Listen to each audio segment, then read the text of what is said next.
श्री कृष्ण कहते हैं कि गुजरा हुआ वक्त कभी लौट कर नहीं आता और तब हमारे पास पछताने के सिवाय और कुछ नहीं रहता। आप अपने जीवन में समय को कितना महत्व देते हैं? क्या आप अपना हर काम वक्त पर पूरा करते हैं? लोग अक्सर कहते हैं क्या करें, समय ही नहीं मिलता, लेकिन समय का सदुपयोग करने वाले ऐसा कभी नहीं कहते। हम सभी के पास एक दिन में 24 घंटे का ही समय होता है। ये हम पर है कि हम उसका सदुपयोग करते हैं या दुरुपयोग। यदि आप सोचते हैं आप मेहनत बहुत करते हैं पर आप कहीं पहुंच नहीं पा रहे, तो आप सिर्फ एक गलती कर रहे हैं। आप मेहनत बहुत करते हैं पर आपके मन में हार जाने का डर है और ये डर आपको जकड़ रखा है। मेरी मानिए, जो मेहनत आप कर रहे हैं उसे पूरी लगन और ईमानदारी से करते हुए अपने काम पर विश्वास रखिए और हार के बारे में ना सोचकर सिर्फ जीतने के बारे में सोचिए।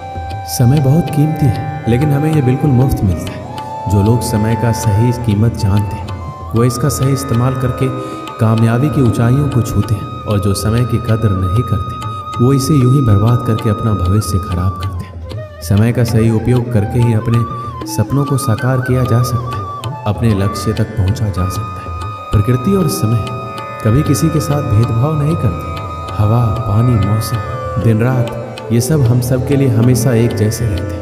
अमीर व्यक्ति के लिए सूरज पूरब की बजाय पश्चिम से नहीं उगता। यह बरसात किसी की उम्र या हैसियत देखकर उस पर कम या ज़्यादा नहीं बरसती है। अमीर, गरीब, बच्चे, बूढ़े, सभी के लिए समय एक जैसा रहता है।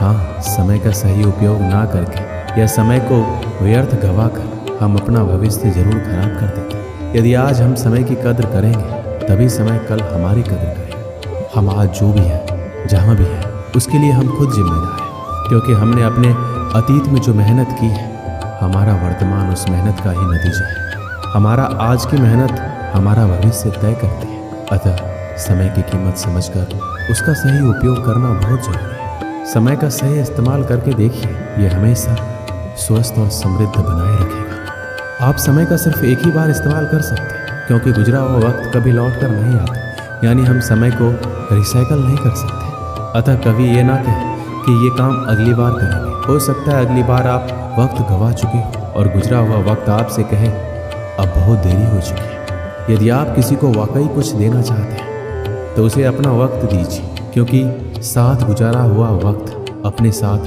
खूबसूरत यादें सजा लेता है। वक्त जीवन के कई पाठ पढ़ा जाता है, बड़े से बड़े घाव भर देता है और नए सिरे से जीने की ताकत भी देता है। अतः आज यदि आपका वक्त सही नहीं चल रहा तो निराश ना, मेहनत करते जाइए। आपका अच्छा वक्त जरूर आएगा। समय और धन की दौड़ में हमेशा समय की जीत होती है। पैसा कमाना आपको अमीर बना देगा, लेकिन समय को जीतना आपको सफल बनाएगा। समय फिर कभी लौट कर नहीं आता। आपको इसका उपयोग करने का केवल एक ही मौका मिलता है। यदि आज आप समय का सदुपयोग करते हैं तो ये आपको कल लाभकारी परिणाम देगा। समय बहुत कीमती है और इसे अच्छे कर्मों में खर्च करने की जरूरत है।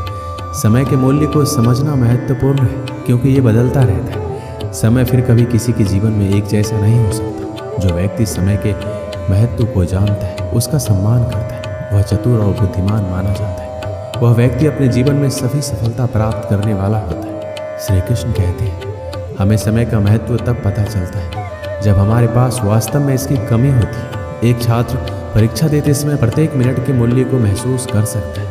नौकरी चाहने वाले को समय की कीमत महसूस होती है जब उसे कुछ मिनट देर से आने के लिए खारिज कर दिया जाता है। एक सामान्य परिवार समय के मूल्य को महसूस कर सकता है जब उनका अति आवश्यक वाहन कुछ मिनटों के लिए छूट जाता है। समय की शक्ति के आगे कोई नहीं टिक सकता। समय अमीर को गरीब और गरीब को अमीर बदलने में सक्षम है। यह एक खुश व्यक्ति को रोने के लिए या रोने वाले व्यक्ति को कुछ ही सेकंड में खुश बना सकता है। समय इतना शक्तिशाली होता है हम उसे देख नहीं सकते, लेकिन समय के सामने उपस्थित परिस्थितियां हमें बहुत कुछ देखने पर मजबूर कर देती हैं। समय पृथ्वी पर सबसे कीमती वस्तु है। इसकी तुलना किसी से भी नहीं की जा सकती। इस संसार में सब कुछ समय पर निर्भर करता है। समय से पहले कुछ भी नहीं होता। यदि हमारे पास समय नहीं है तो हमारे पास कुछ भी नहीं है। समय की बर्बादी हमें और हमारे भविष्य को बर्बाद करती है। ये समय ही है जो हमें धन, खुशी प्रदान करता है। हमें अपने समय का कुछ उपयोगी कामों को करके करना चाहिए। इस संसार में सब कुछ समय के अनुसार बदलता है, क्योंकि समय से कुछ भी स्वतंत्र नहीं है। हमें कठिन परिश्रम करने का आनंद लेना चाहिए और कभी भी अपनी अच्छी आदतों को बाद में करने के लिए नहीं टालना चाहिए। खोया हुआ धन पुनः अर्जित किया जा सकता है, खोए हुए वैभव पुनः प्राप्त किए जा सकते हैं। उचित चिकित्सा या संयम के बल पर खोए हुए स्वास्थ्य को फिर से बहाल किया जा सकता है। अभ्यास के द्वारा भूली गई विद्या को भी पुनः पाई जा सकती है, किंतु समय को एक बार खोने के बाद फिर से पाना संभव नहीं है, क्योंकि ये निरंतर गतिशील है। शरीर को स्वस्थ बनाने के लिए समय पर सोना, समय पर उठना और भोजन, व्यायाम तथा अन्य कार्यों को सुनिश्चित ढंग से समय पर करना आवश्यक है। धन दौलत को आप जमा करके रख सकते हैं, किंतु समय को नहीं।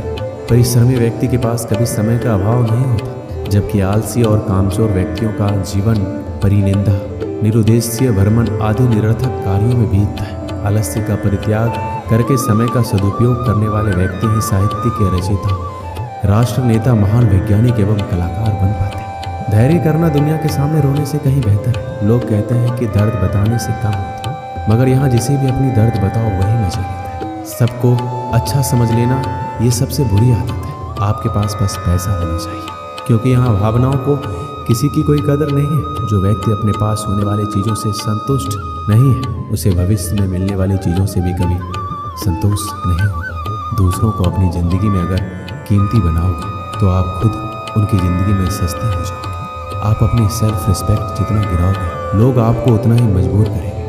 बुरा वक्त आपको कमज़ोर नहीं, सफल बनाता है। बस यही फ़र्क है कि हम उस बुरे वक्त में इसे कैसे हैंडल करते हैं। एक समय की बात है, जंगल में रहने वाला कालिया नाम का एक गीदड़ भूख से तड़पता हुआ खाने की तलाश में शहर आ पहुंचा। उसके शहर में पहुंचते ही कुत्ते उस पर भौंकना शुरू कर दिए, और यही नहीं, शहर के आवारा कुत्ते उसे घेर कर नोचने लगे। कुत्तों के डर से कालिया जान बचाकर भागा। भागते भागते जो भी दरवाज़ा पहला मिला उसमें घुस गया। जिसमें वह गीदड़ घुसा था वह एक धोबी का मकान था। आंगन में एक बड़ी कढ़ाई में धोबी नील घोलकर नीला पानी बनाया हुआ था। कढ़ाई नीले पानी से पूरी तरह से भरी हुई थी।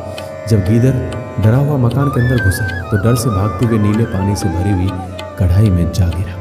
वहाँ से निकला तो उसका रंग ही बदल गया था। वह बिल्कुल नीले रंग का हो गया था। नीले रंग में रंगा हुआ कालिया जब जंगल में पहुंचा तो जंगल में रहने वाले सभी जानवर उसे देखकर आश्चर्य में पड़ गए, क्योंकि उन्होंने आज तक इस रंग का जानवर नहीं देखा था। उसे विचित्र जीव समझकर शेर, बाघ और चीते भी डर डर के जंगल से भागने लगे। सबने सोचा, ना जाने ये विचित्र जीव कितना ताकतवर होगा, उससे डरने में ही हमारी भलाई है। जब कालिया ने सभी जानवरों को जंगल से डरकर भागते हुए देखा तो उसने उन्हें बुलाकर बोला, तुम मुझसे क्यों डर रहे हो? मैं तुम्हारी सुरक्षा के लिए आया हूँ। त्रिलोक के राजा ब्रह्मा ने आज ही मुझे बुलाकर कहा था, आजकल चौपाइयों का कोई राजा नहीं है, सिंह और मृगादि सब राजाहीन है। आज मैं तुम्हें उनका राजा बनाकर भेजता हूँ। तो वहाँ जाकर सबकी रक्षा कर, इसलिए मैं यहाँ आया हूँ। मेरी छत्र छाया में सब आनंद से रहेंगे। मेरा नाम मान सिंह राजा है। यह सुनकर शेर, बाघ आदि पशुओं ने कालिया नाम के गीदड़ को अपना राजा मान लिया और बोले, स्वामी, हम आपके दास हैं, आज्ञा पालक हैं।